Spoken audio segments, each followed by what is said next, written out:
Some of you were here the day that I first met you and talked with you at the meet and greet that we had downstairs in Disciples Hall a couple of months ago.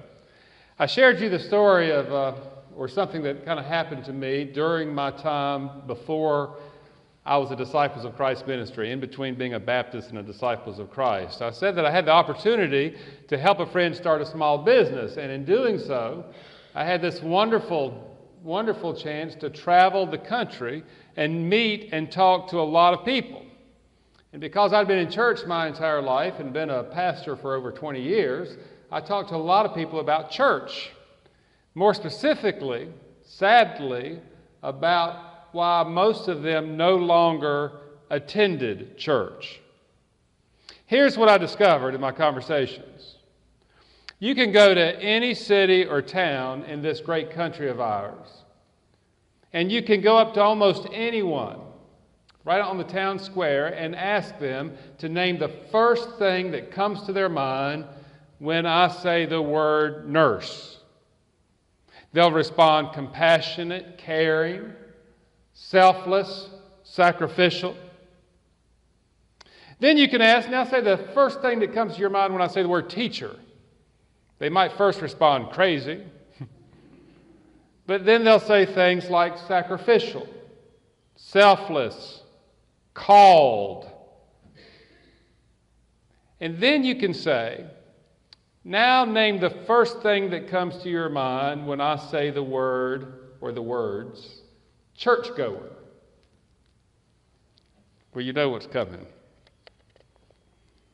People will respond, judgmental, hypocritical, arrogant, self-righteous, fake. Some might even respond old. Now here's the interesting part. You might assume that today people have a low view of church simply because the world is becoming increasingly more depraved and antichrist. However, if you ask those same people who have a low view of church and church people to say the first word that comes to their mind when you hear the word Jesus, those same people will respond loving, compassionate, forgiving, accepting, selfless, sacrificial, a friend, a role model. Here's what I think this means. Although church attendance almost everywhere is in decline, I believe people in this world still love Jesus. I believe they still need Jesus in their life. They want Jesus to give them meaning and give them direction. The problem is that people do not see Jesus when they come to church. In fact, school teachers and nurses have done a better job, maybe, imitating who Jesus is than some church people. Now, I wonder if the reason that the church doesn't look like Jesus these days has anything to do with the fact that many church people would have difficulty recognizing Jesus if Jesus actually showed up one Sunday morning. For how can we look like Jesus if we don't know who Jesus looks like? Now, I know it's hard to believe that we would not recognize Jesus if he showed up. But this morning we read where Peter, one of Jesus' most prominent disciples, doesn't seem to recognize him when he comes to him and the other disciples in the middle of a raging storm. Lord, if it is you. Strange, isn't it? Lord, if it is you. It's strange because we would like to think that if we were in that boat, we would have certainly recognized him. Especially if he came walking out to us on angry waves. Because that's exactly how we picture our Jesus. He is the one who comes to us during the storm. He is the one who comes to us when our world turns dark, when the winds of life are against us, when the waves of life are crashing down upon us. His is the presence that calms our fears, quiets our anxiety, dispels our despair, soothes our souls. And Jesus speaks familiar, comforting words to Peter and the disciples. Take heart, it is I, do not be afraid. We know the sound of that voice, we say. We recognize those words. And as a pastor who's been blessed with the opportunity to walk with people in the storms of life, I cannot begin to count the times that I have heard that voice myself. The voice of the Good Shepherd coming to rescue his flock from danger. But here's where the story really gets strange. Even after Jesus speaks those familiar, comforting, assuring words, Peter still does not seem convinced that it's Jesus. Lord, if it is you. So how will Peter know? How will Peter recognize that it is Jesus who is standing there before him and not some made-up ghost of his imagination? Are you ready? Lord, if it is you, command me to walk out on the water. If it is you, command me to walk out on the water. Peter, are you serious? I wonder why Peter didn't say, if it is you, calm this storm. If it is you, climb up in this boat and put your arms around us and comfort us and hold us, protect us. If it is you, give us some peace. If it is you, comfort us and assure us that everything's going to be all right. After all, isn't that how we recognize Jesus? Jesus, come into our church and hold our hands. Jesus, come and tell us that the storm will soon be over. Jesus, come and assure us that somehow, some way, someday, everything's going to be all right. That's how we recognize Jesus. But that's not how Peter recognizes Jesus. Peter says, if it is you, command me to come to you on the water. Jesus, if it is you, command me to risk my life. Jesus, if it is you, command me to get up and get out of this boat and venture out with you into a dark world.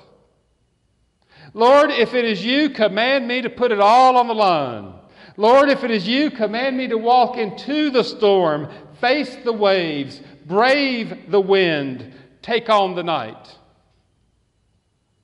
It is as if Peter cannot recognize Jesus unless this voice commands him to literally throw caution into the wind and risk everything. Peter cannot recognize Jesus unless Jesus calls him to do something dangerous, something selfless, something sacrificial, something foolish. Lord, if it is you, call out to me the same way that you did that first day I heard your voice for the first time. You know, that day I was minding my own business. That day I was standing out in my own little world with my brother Andrew, and we had a fishing net in our hand, and I was getting ready to throw it out into the sea. Command me like you did on that day to drop my net. Drop everything, leave my family, leave my job and all forms of security, to venture forth with you on a risky journey called discipleship. Call out to me like you did on that day when you sent me out into the world to proclaim the good news that the kingdom of heaven was near. That day you commanded me to do something risky, demanding, world-changing, like curing the sick, raising the dead, cleansing lepers, and casting out demons. Lord, if it is you, warn me again about certain persecution if I follow you. Tell me again about the trials that I will face, the tribulation that I will endure. Lord, if it is you, command me to love all people, although loving all people will certainly upset the racists and the bigots of this world. Command me to stand up and to name and condemn racism and sexism and ableism and xenophobia and homophobia. Command me to pray for the enemies of the diversity of humanity created in the image of God, even when they are carrying guns and torches and are running over us with their automobiles and killing us. Command me to confront violence with love and light, knowing that only love can drive out hate and only light can overcome the darkness. Jesus, if it is you, say something that might remind me that if I follow your voice, not only will there be great risk involved, there'll also be a cross involved. Lord, if it is you, command me to get out of this out of this boat, and walk courageously with you into the darkness. And then, Jesus, then and only then will I recognize you. Oh, I'll still be scared. Walking with you like this is not something that will come naturally for me. It is in my nature, to avoid conflict, so I'll have my doubts. I may even have my moments when I might even take my eyes off of you and think about saving myself. I will make mistakes, but Lord, I trust in your grace. As you taught me to always love the sinner, I know your grace will never forsake me. Several chapters later in Matthew, we read Jesus reminding Peter and the rest of the disciples, do you want to see me? Do you want to know what I look like? Do you want to recognize me? Do you want to encounter me? Do you want to know me? Then feed the hungry, and it will be like you are feeding me. Give drink to the thirsty, clothe the naked, visit those who are imprisoned, and you will be doing it to me. This is how you will recognize me. When you do it to the least of these, when you deny yourself, when you empty yourself, when you throw caution into the wind, when you give yourself away, when you do something that your friends and your family will consider to be unnatural, when you truly love your neighbor as yourself, when you forgive 70 times 7, when you stand up for the dignity, the worth, and the rights of those who are marginalized by the majority of folks, even by some of your friends, even your so-called Christian friends, when you make it clear to even members of your own family that your faith will no longer allow you to tolerate racism and bigotry, when you make a commitment to live modestly so you can give generously in a world that worships wealth, when you pray and work for peace in a world that only responds to threats of fire and fury, when you do these things, there will I be. My greatest fear as a pastor is that the church has watered down the gospel for its own comfort. And by diluting who the Christ commands us to be, by making him up to be some ghost of our imagination, when people come to church looking for Jesus, he's nowhere to be found. I'm afraid that we have traded the authentic good news to proclaim to the poor for some fake news to appease the privileged. We have made church more about security and salvation and less about self-denial and sacrifice. More about receiving a blessing and less about being a blessing. More about what is culturally acceptable and less about what is biblically mandated. More about keeping the account of the sins of our neighbors and less about loving our neighbors. More about ignoring evil and less about confronting evil, calling evil by name, exorcising evil. More about worshiping Jesus and less about following Jesus. More about dying and going to heaven one day and less about living for Jesus and going to those places that Jesus calls us to go today. Places we may not want to go. Dark, dangerous, dreadful places? Do you want to see Him?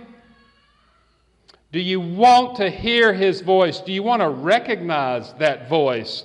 Perhaps more importantly, do you want others to see Jesus when they come to the First Christian Church in Fort Smith? Then let us embrace the authentic good news, the gospel of Jesus Christ in all of its fullness, its delight and its demand. For the storms are raging. The rain is falling. Winds of hate have been bolstered. Waves of violence have been emboldened. Each day our world seems to grow darker. But He's coming toward us. Do you see Him? Do you recognize His voice? He calls out to us with words that both comfort and challenge. Words that calm and command. May we pray together.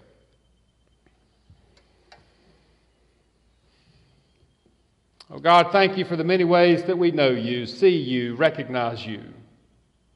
Thank You for being the one who holds us and protects us, who comforts us and brings us peace. Thank You for the way that You still the storms of life that come our way.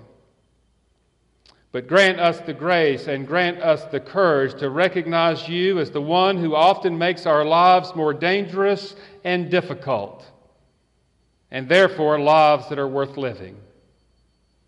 Give us the strength to leave our safe harbors and dare to venture out into the storm to meet You. In